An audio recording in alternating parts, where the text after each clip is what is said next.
नमस्कार बंधुरा recruitment update YouTube चैनले सकल के स्वागत जानिए आज के 21/3/2024 पश्चिमबंगेर आबहावा संक्रांत गुरुत्वपूर्ण अपडेट रही है आजও বৃষ্টির পূর্বাভাস দিয়েছে আবহাওয়া দপ্তর।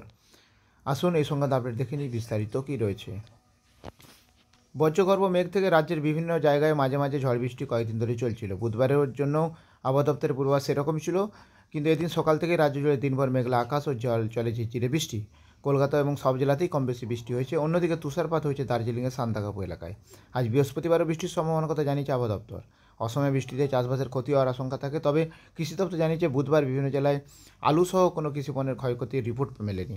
কৃষিমন্ত্রী নিজে বিভিন্ন জেলায় কৃষি দপ্তরের আধিকারিকদের সঙ্গে কথা বলেন এবং এই বৃষ্টি বরং বোরো ধান, বাদাম, ভুট্টা প্রভৃতি চাষের পক্ষে ভালো হবে বলে কৃষি দপ্তর দাবি করা হয়েছে। এবং বৃহস্পতিবার বৃষ্টির চরিত্র হঠাৎ পরিবর্তন হওয়ার কারণ কি আবহাওয়াবিদরা জানিয়েছেন দুই ধরনের আবহাওয়া সিস্টেমে এই প্রভাব পড়ার জন্য এটা হয়েছে।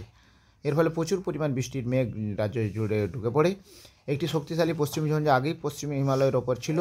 ঝঞ্ঝাটি শক্তিশালী হওয়ার কারণে ওই প্রভাবে সৃষ্টি নিম্নচাপ অক্ষরেখা উত্তর ভারতের ওপরে চলে আসে এবং সেটির প্রভাবে দিন পড়েছে রাজ্যে। সান্দাকফু ও সিকিমের উচ্চ এলাকায় তুষারপাতের পিছনে ছিল পশ্চিমী ঝঞ্ঝার প্রভাব। বঙ্গোপসাগরের ওপর অবস্থিত একটি বিপরীত ঘূর্ণাবর্ত বা উচ্চচাপ বলয়ের জন্য কয়েকদিন ধরে বেশি পরিমাণ জলীয় বাষ্প ঢুকেছিল রাজ্য বায়ুমণ্ডলে। ঝাড়খণ্ড, উড়িষ্যা, ছত্তিশগড়ের দিকে একটি নিম্নচাপ অক্ষরেখা ছিল। এর প্রভাবে 4-5 দিন যাবৎ উত্তরবঙ্গ, দক্ষিণবঙ্গের বিভিন্ন জেলায় বজ্রমর্ব মেঘ সৃষ্টি হয়ে ঝড় বৃষ্টি চলছিল। ঝাড়খণ্ড ও পূর্ব বাংলাদেশের ওপর দুটো ঘূর্ণাপাত এদিন তৈরি হয়। পশ্চিমী ঝঞ্ঝার প্রভাবের সঙ্গে এই পরিস্থিতি মিলিয়ে রাজ্য জুড়ে টানা বৃষ্টি ও মেঘলা পরিবেশ সৃষ্টি হয়। উত্তর ও দক্ষিণবঙ্গে সব জেলাতেই বৃষ্টি হওয়ার জন্য তাপমাত্রা কমেছে অনেকটাই।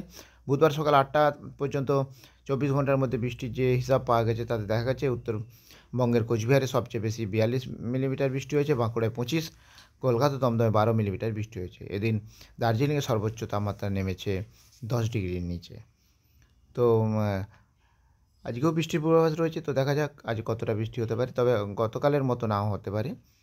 আরও আপডেট পেলে অবশ্যই শেয়ার করবো, সঙ্গে থাকবেন এবং চ্যানেলটা সাবস্ক্রাইব করে নেবেন। ধন্যবাদ।